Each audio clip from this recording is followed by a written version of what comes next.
Welcome to the How to Play for the Few and Cursed. I'm just going to run you through each phase of the game really quickly to cover the rules. So the first phase of every turn is to improvise. So you're going to draw 2 cards from the upgrade deck and pick the card that is best going to suit you for that turn. And you add it directly to your hand rather than your discard pile. So you get to use it immediately, which is nice in a deck builder. The next phase of a round is the encounter phase. Right now we have both characters in San Andreas, so that means that the encounter phase is a little different. When you're in San Andreas, you have 2 choices. You can go up to the job board, or you can shop at the store. So if you're in San Andreas during the encounter phase, you'll pick one of these 2 things to do. So let's say we visit the job board. When you visit the job board, you draw 2 jobs from the job deck, and you decide to keep one of those. And once you've decided which job to keep, you also have the opportunity to potentially sell a job for additional water. The other option during the encounter phase, if you're in San Andreas, is to go to the store and spend what money you have on items or to upgrade your character permanently. So every time you visit the store, you're allowed to refresh a card and put in the discard pile to see a new item. You can always buy off the top of the discard pile too, so that's still available to you. You just get to see more items. And then you can spend your money or water to purchase any cards you want. Everyone has 2 hands to hold things and 2 accessory slots. So you'll pick an item to buy, or you can spend your dollars on the always available things like bullets to upgrade your maximum bullet capacity, your curse threshold, or to buy some additional health.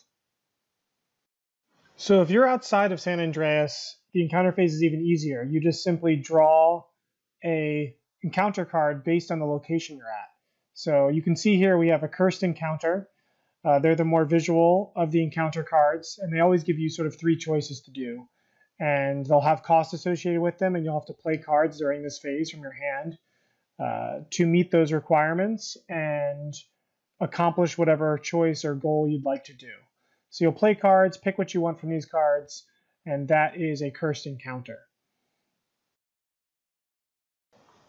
Now, the more common encounters or the normal encounters that you'll have are at any of the other locations on the board. So right now you can see the redheads on a ruin space. So you would draw from the regular encounter deck, and you would read the story or choice from the specified location or type of space that you're sitting on. So I would read from the center ruin space because that's where the character is at, and I would resolve that effect just like I did a cursed encounter. It's very similar. And that wraps up the encounter phase. So next up is the action phase. Now this phase is where you're going to choose the one action that you're going to do this turn to hopefully generate you some grit and victory points. Now you're going to be limited by the cards that you have in your hand and the jobs you have in your possession and a lot of other factors in the game. So this phase is where the bulk of your turn takes place. So you want to make sure that you take a moment to plan out your action and your movement so that you can make sure that you can generate enough resources to accomplish your goal. So before I go over the actions you can take during this phase, I'd like to talk a little bit about how movement works. So like any phase of the game, you play cards from your hand to generate resources. So I can play this card, giving me movement. And then if I look at the board at these symbols, those are the costs to move from space to space. So I simply need to have that a number of resources to move from San Andreas to this ruins location. So I've used 2 movement by going south and then east. There's a bit more regards to movement, but I'll leave that for the rulebook. Let's move on to some of the actions you can take during a turn.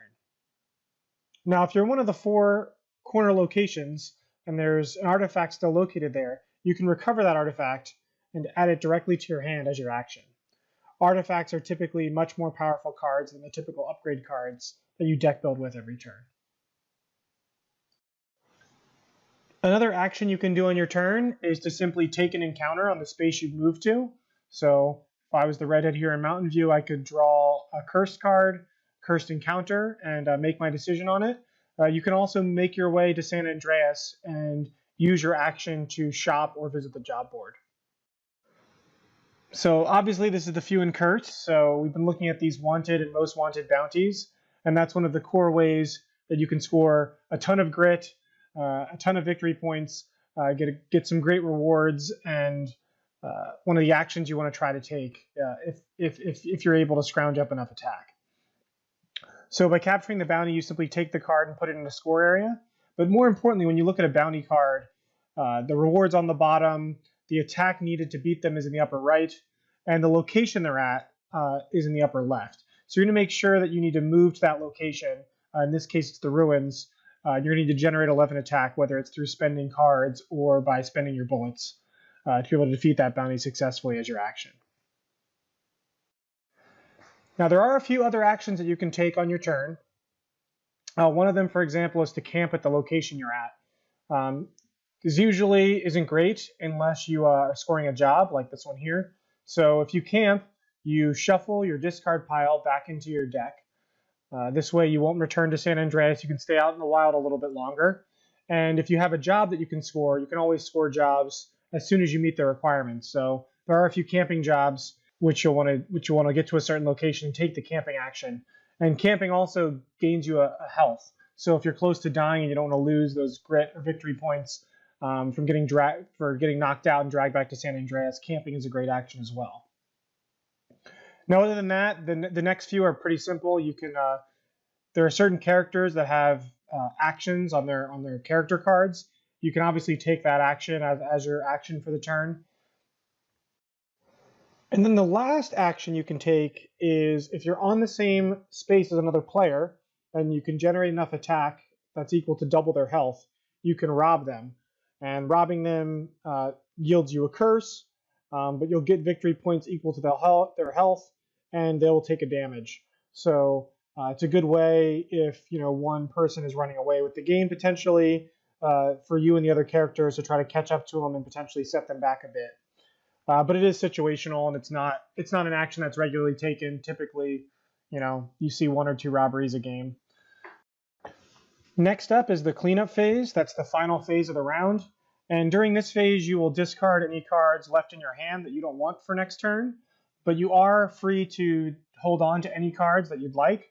The important thing to note is that you draw back up to 4 cards. And remember, one of the interesting things about this game as well is if you shuffle your deck during your turn or during the cleanup phase, you will return to San Andreas. So what cards you're holding on to and what you're discarding based on how much you have left in your deck can be an important decision based on what you want to do next round if you're thinking ahead.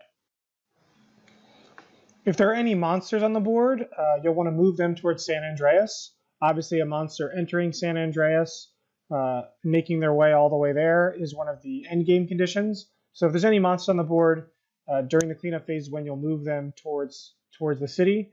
And if they enter a space with another player, they would deal a damage to them as well.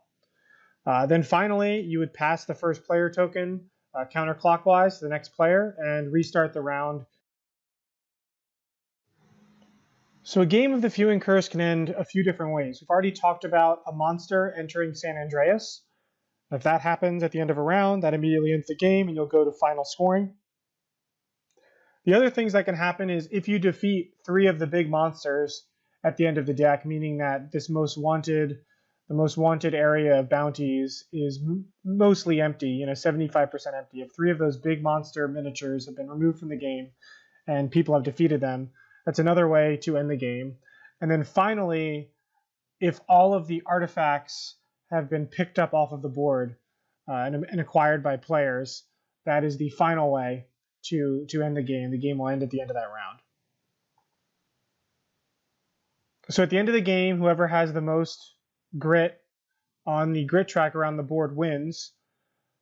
For the most part, the values are sort of set, but you're going to want to make sure that you subtract victory points for any jobs that you didn't complete. Their victory point value will be subtracted from you. And then if you recovered any artifacts, all the artifacts in the upper right-hand corner of the card have a victory point value if you hold them at the end of the game. And then there are also some jobs that give you additional victory points for having money or completing jobs, things like that. So there are certain jobs as well that are sort of secret, and you flip them over at the end of the game, and you'll get bonus points for for completing those. So once you do all the final scoring, whoever has the most grit is the most famous curse chaser or infamous curse chaser in the Pacific Ocean desert, and that is who will win the game. Thanks for watching, guys. I hope you're excited about the game. I know we are, and we appreciate your support.